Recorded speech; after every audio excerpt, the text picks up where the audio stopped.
Y'all So ready? I didn't eat anything, but I cooked me some greens. Oh, you getting ready? Yeah. Oh, you made greens are good. Now that's healthy. Don't put Yeah. all that butter and stuff in it. I didn't. I didn't do it this time. Oh, good. So you can eat greens. That stuff is good for you. It's good for you. That'll lower your Mhm. stuff down. Yeah. Yeah, that's good for you. Okay, I'm trying to go live. Can y'all see us? Can y'all hear me on here? Do I have the sound? Because I had to switch the mic from stereo back. Okay, good. So y'all can hear me? Okay, good. Okay, good. Let's get started. I'm sorry. Oh, you like the brown? Oh, did I fix it? Let me make sure it's fixed on Rumble. Oh, I'm sorry. Let me set the sisters up for Malaysia. I forgot my Malaysian sisters. Hold on, guys. Yeah, I got my sisters in Malaysia. I can't forget them. Hold on for a second. Y'all see, I'm working all these programs. That's what it is, and I keep forgetting. Wait a minute. Oh, I logged on the wrong one. Quit broadcasting. Okay. Sorry. Hold on. Let's try it again. Okay, hold on. Okay. Yeah, my sisters in Malaysia and Uzbekistan and Afghanistan. I forgot them. Hold on. They on a different program.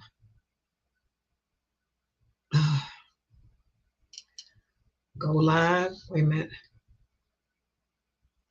Yeah, this is one of their favorite classes. Hold on.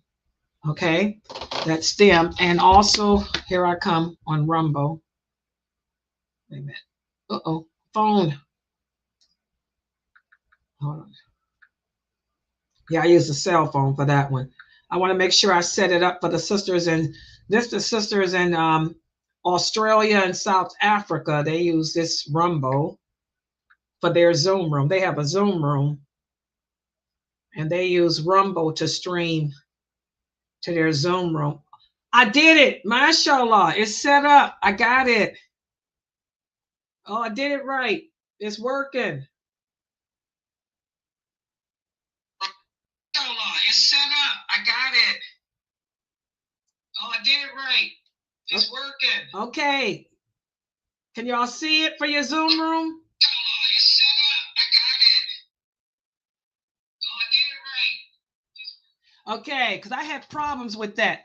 The sisters in Australia and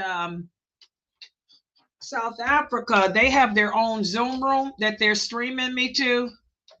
And by the way, guys, and look, Mina, we only got 12 people here. Make sure that you do use that link for tomorrow's 6:30 class, because that's where we have all the people at. If we had 30, the 6:30 class, because ain't that many people here for this one. So make sure you put the link there for tomorrow's 6:30 class. Ain't nobody here for this one. Okay, guys. In alhamdulillah wa salat wa salam ala wa rasulullah. I want to welcome everybody to the Maqasidic Tafsir class. This is the class where we're studying from the book written by Dr. Karim Abuzaid. And this is the class where we're going over the 7 most lengthy chapters of the Quran, summarizing the meaning of those most lengthy chapters of the Quran. We covered Surat Baqarah, and so tonight we're going to continue with Surat Imran. And tonight we're going to cover verses 13 through 17. The last time we met for this class, we covered the first 13 verses of Surat Imran. And we spoke about how, in fact, let me put the PowerPoint up. Walaikum salam to the people there on Bigo. And by the way, for the people on Bigo, make sure that you open up a tab on your cell phone to YouTube and go to my YouTube channel Sunnahfollowers, and click on the live stream So that way you can see the PowerPoint that I am putting up on the screen right now. Let me put the live PowerPoint up so you can follow us along with the book that's written by Dr. Karim Abuzaid. And this is a picture of the book. For those of you who have not yet purchased the book, please go to Amazon and get it. The book is only what is it? $19.99, I think. And the book is the Maqasidic Tafsir Volume 3. And make sure you get this, the second edition. This edition, the yellow book, the second edition.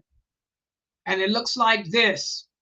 If you're going to buy this book, get the second edition, which looks like this. This is a picture of it. Don't get the first edition, which is purple and white. You want this edition, the yellow and white. Okay? And we're going to be covering verses 14 through 17 of Surat Imran tonight. Yes, you can take a screenshot, sisters. And when you look for the book, make sure you type Dr. Karim Abuzaid. And that way the book will pop up. And that's a picture of Dr. Karim Abuzaid. So you know who he is and how he looks. Okay? May Allah bless him. All right? Okay, and so tonight we're going to be covering verses 14 through 17. And the last time that we met for this class, we covered the first 13 verses of Ali Imran. And we spoke about how this chapter of the Quran addressed the first trial that Allah said that we will face as humans here on earth, which is the trial of doubt and misconceptions, especially living in a secular world. Okay? We're going to constantly deal with challenges in life that's going to cause us to question or doubt our faith, question what we believe in. We're going to constantly be faced with challenges that will present misconceptions about our belief system to us. Well, that's the first trial. The second trial that we will face living in a secular world is the trial of our whims and desires. In other words, the trial of earthly temptations. This is what we're going to face as human beings living on this earth. Remember, Allah created us to worship him. That is the purpose of our existence. And he put us here on this earth to pass the test of life. The earth serves as a testing ground for us. And he's going to test us with everything that we cherish. Our lives, our families, our desires. And the desires and our earthly desires is going to be the greatest test of all. Does everybody understand that? Especially today. Listen to what the Prophet Sallallahu Alaihi Wasallam said. He said, indeed, there is a fitna for every nation. And the fitna for my nation is wealth. That's the greatest fitna for this nation. Money, money, money. So whoever makes wealth his or her primary pursuit or goal will undoubtedly forget the hereafter.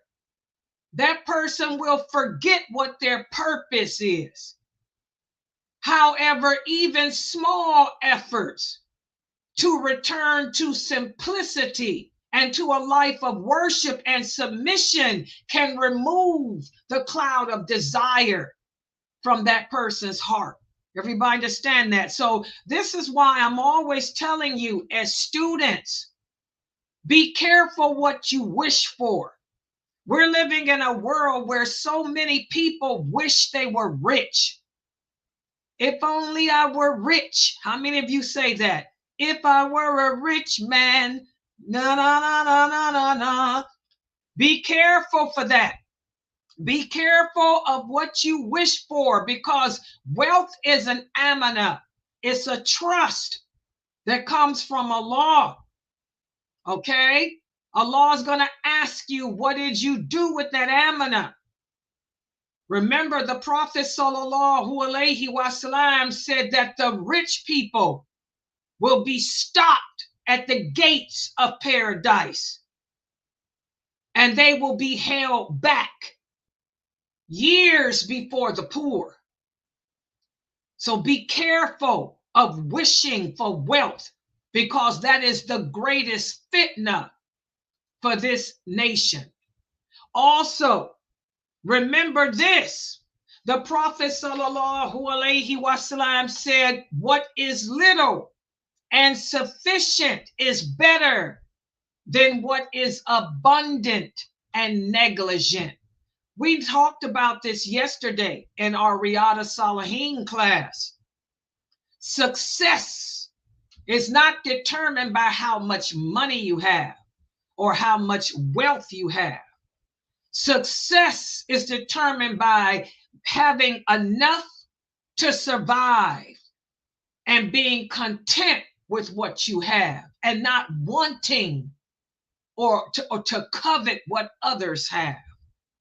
So it's not the wealth in this life that will return us to being Khalifa or leaders on earth, because it wasn't even the wealth that built it in the first place.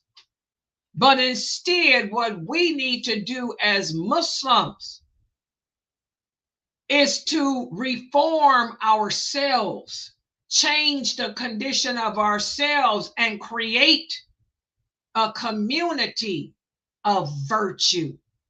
And that virtue should be based on the integrity and the righteousness that those original companions had in the beginning of the prophethood of the Prophet Muhammad sallallahu alaihi wasallam.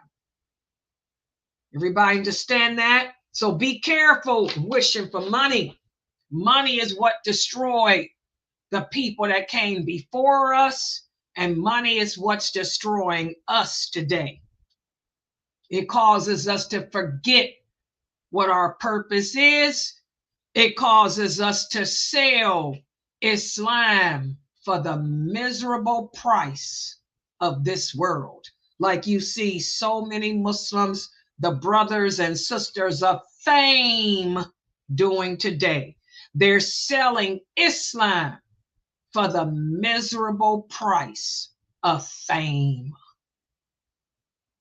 And then when you look at this chapter of the Quran, chapter Ali Imran, Allah mentions in Surat 4 and the 14th verse this trial. Allah speaks about it. He opens the 14th verse up with this trial of whims and desires. He vividly describes the earthly pleasures that call to the human soul. He speaks about the allure of wealth and status, the seduction of material possessions, and how they are transient. He speaks about the worldly delights and how they will call the believers away from the joys of the hereafter. He speaks about how the true believer has a desperate need for discipline and prioritizing Allah's pleasure over the fleeting temptations of this world. And when we say fleeting, what does that mean? The desires for this world are temporary. They come and go. They're short-lived. But pleasing Allah is eternal, guys. The rewards that come from pleasing Allah is everlasting. and eternal. So don't succumb to the fleeting, call to this world. The trial of whims and desires is a deep challenge that this world can present. But this verse number 14 of Ali Imran, it depicts how the love for money and luxury and the beauties of this world, like women and all of that stuff, they can take you away from your spiritual obligations. How many people are so into their job that they don't think to pray? How many people are so into their children that they don't go to the mosque to pray, you brothers? You're into your wives that you're too lazy to go to the mosque. Going to the mosque to perform your prayers is an obligation. But how many of you brothers actually fulfill that obligation? Okay? How many of you sisters, instead of seeking knowledge of your religion, all you got to do is turn on your computer and come to my classes? But no, you can't pull yourself away, from talking on the phone or playing with the kids. This world and its possessions can divert your heart away from your spiritual obligations, and seeking knowledge of your religion is an obligation. So it serves as a crucial reminder of the transient nature of worldly joys, comparing them with the promise of something better and everlasting in paradise for those who resist these earthly temptations. And also when you read verse number 14 of Surat Imran, it addresses the peril of succumbing to your desires, giving in to them. That verse emphasizes the potential spiritual detriments that result, from giving into those desires.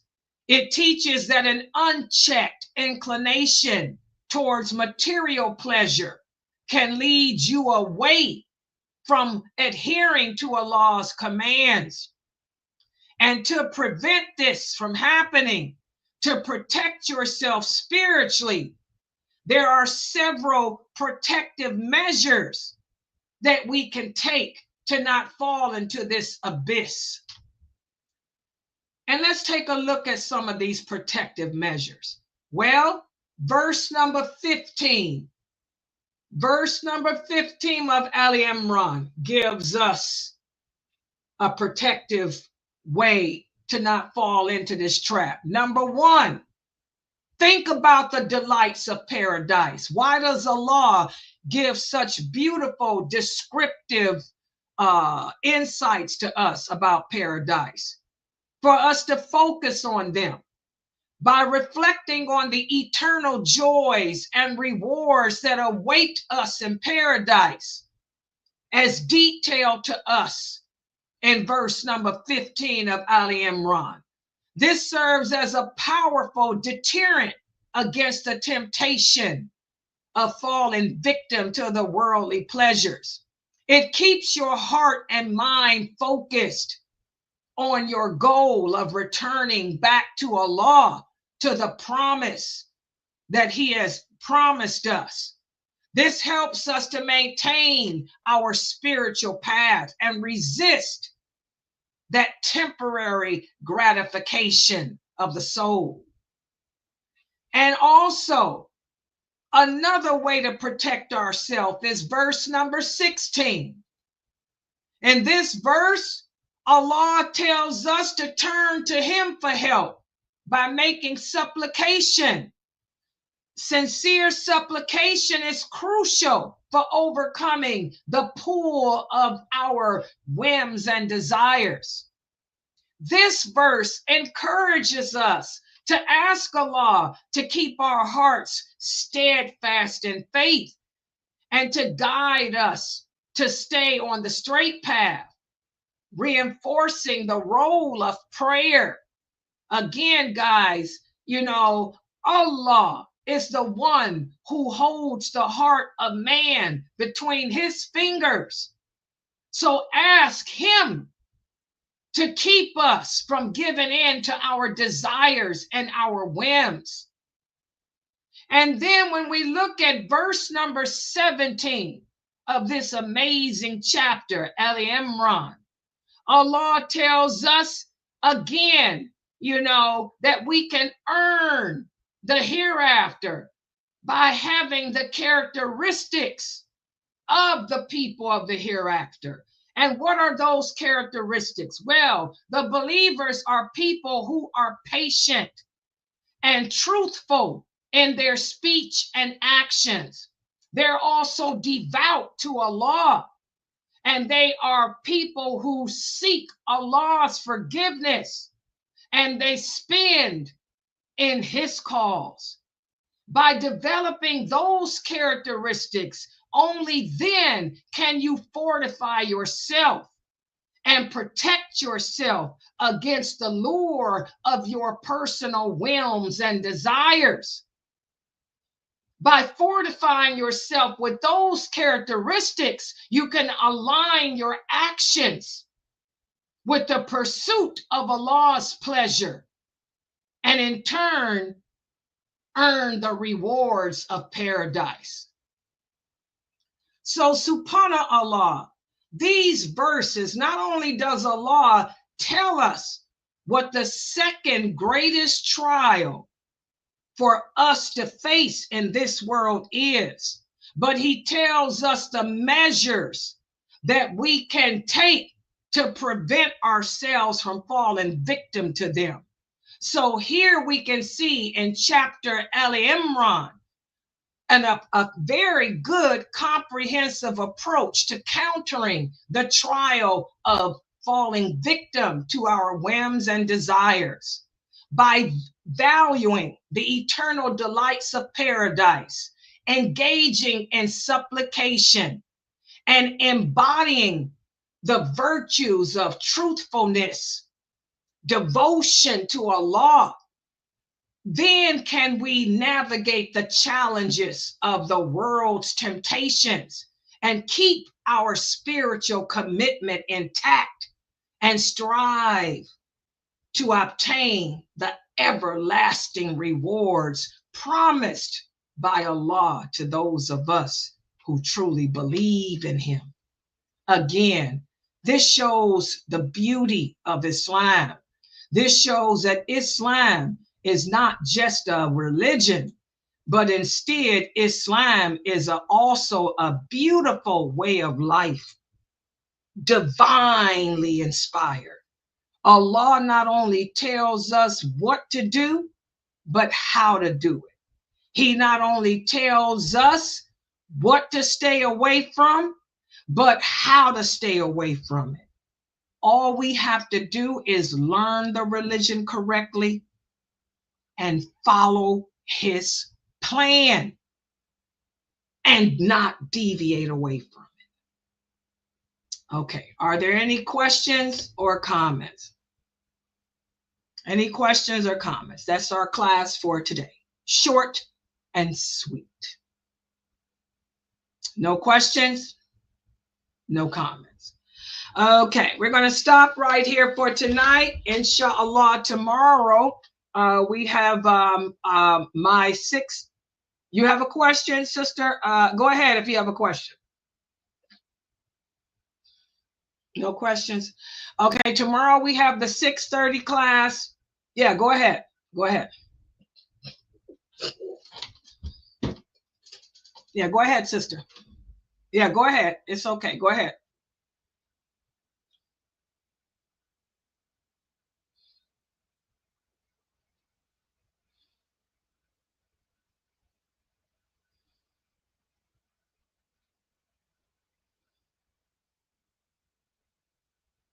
Okay, go ahead. Just type your question, sister.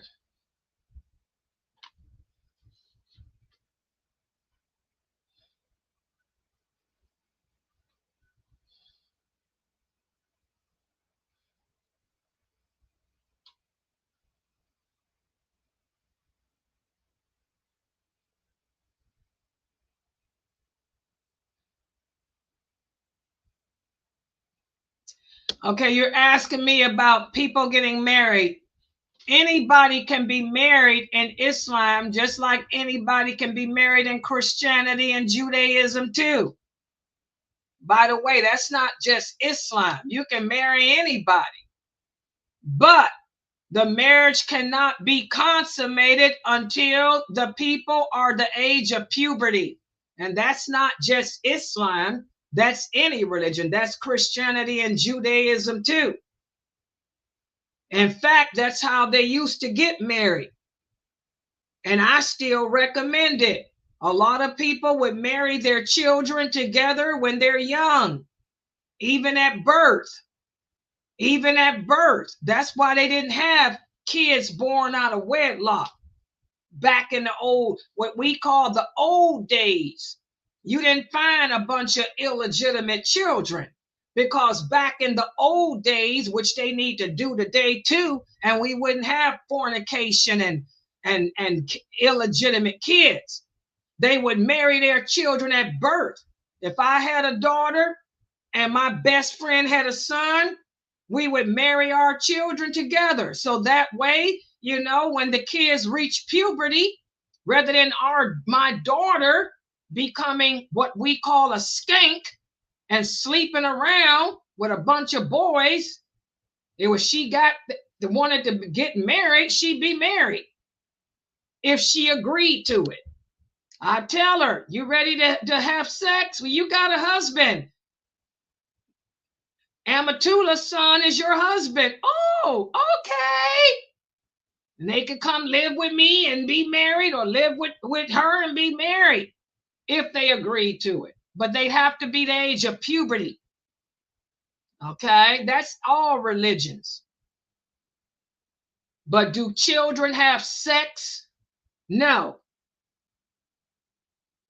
And that's the way we need to do things. If we would do things the way that they were done back in the so-called old days, we wouldn't have the problem we have today with promiscuity.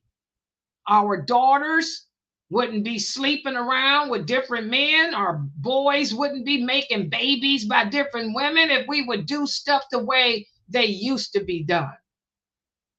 I'm all for it. I got married at 14. And I was a grown woman. I was a grown woman when I was 9 years old. I was a grown woman at the age of 9. But I got married at 14. I wanted to get married at 9. But my mother wouldn't let me get married till I was 14. But I wanted to get married at 9. We need to do things the way we used to do back in the old days. Then we know who our children's fathers are. Yes, I agree too.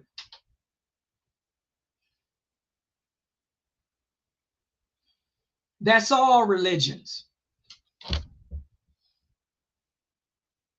Children don't have sex, adults do. But we should be married when we have sex. We shouldn't be not married having sex. Yeah. Go ahead, sister.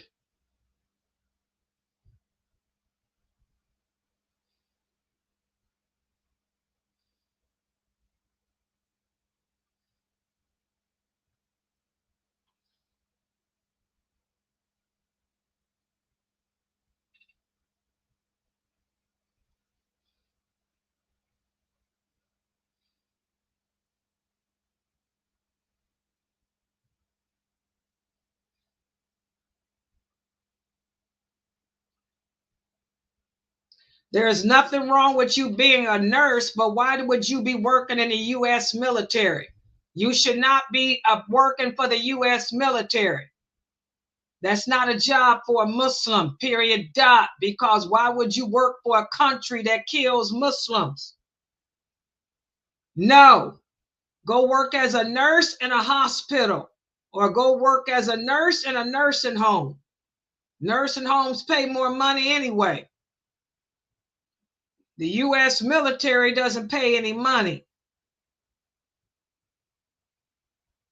You should not have any type of job with the U.S. military. Why would you want to work with the U.S. military?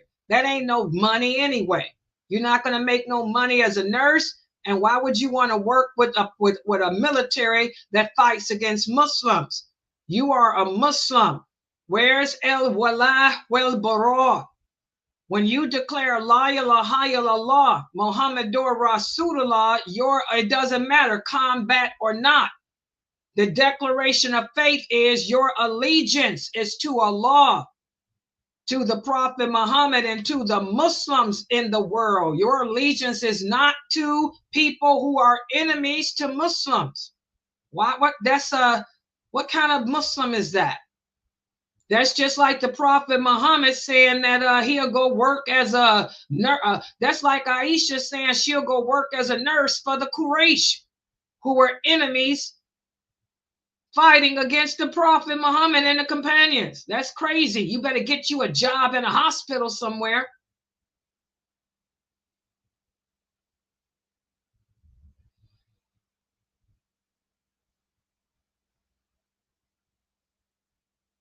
Who said that? That's for Sharia. You ain't living in no Sharia country, so why are you asking about it?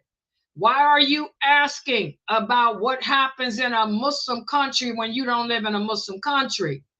Since you don't live in a Muslim country, what goes on in a Muslim country ain't none of your business. By the way, there's no Muslim country that practices Sharia anyway. Sharia law ain't being practiced nowhere on earth.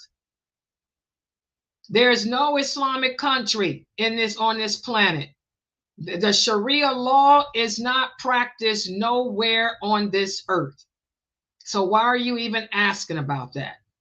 Worry about that when we do have a caliphate, and there is no caliphate, and there's not going to be a caliphate for a long, long time. So those type of questions, I don't know why you'd even ask. You live in America.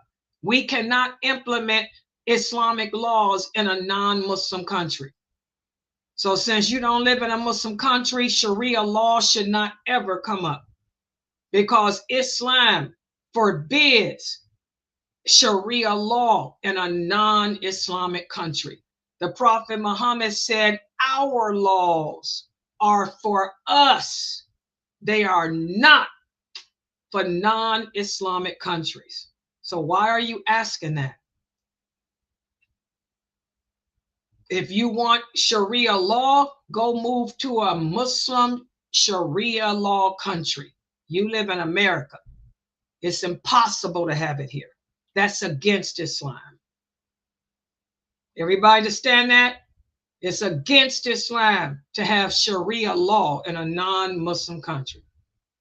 Those type of questions is an example of what we're talking about today, allowing Shaitan to put doubts and misconceptions. That's the first trial that we talked about last week.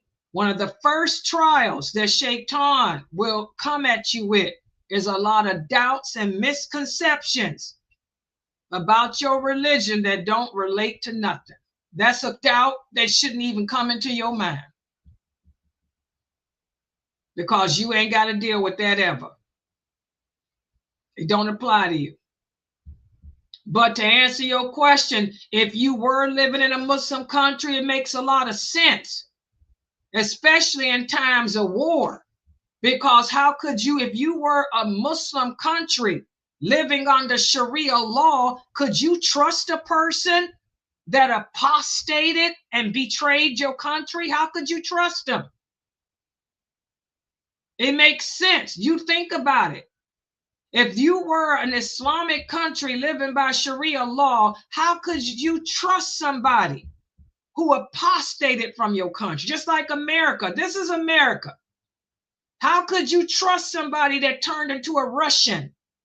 Why do you think Americans always got a problem with Russians? America and Russia are always at the opposite poles. America can never trust Russia. Russia can never trust America. Communism and Zionism. Communism and Zionism don't get along. It's no different. America cannot trust a communist. A communist cannot trust a Zionist. It's the same thing. So that's why America executes communists. It's the same thing. How can you trust those people? Because they believe in a total opposite. It's no different in America and Russia. That's why. So if you were living in a country that was Sharia law, you'd execute an apostate because you couldn't trust them. Just like America executes a communist. They can't trust them. Just like a communist executes an American because they can't trust them. Do you understand now? It's the same thing. That's politics. Same thing. No different. The brother here said, good explanation, Layla. Yep, see? Politics. That's why we stay out of politics. Did you know America executes communists? You didn't know that? Same thing. You can't trust them. Well, that's why we execute an apostate. Can't trust them. But this is not an Islamic state. To be honest, there is no Islamic state anywhere. Yeah. Read up on communism in America. Zionism and communism don't get along. Yeah. Next question.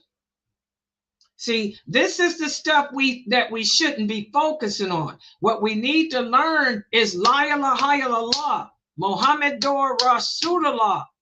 That's what we need to be learning, which is our religion. That stuff, not this other stuff. Brother Omar, there's nothing you can do to implement Sharia law in a Muslim country, because if you try to implement it, they're going to kill you.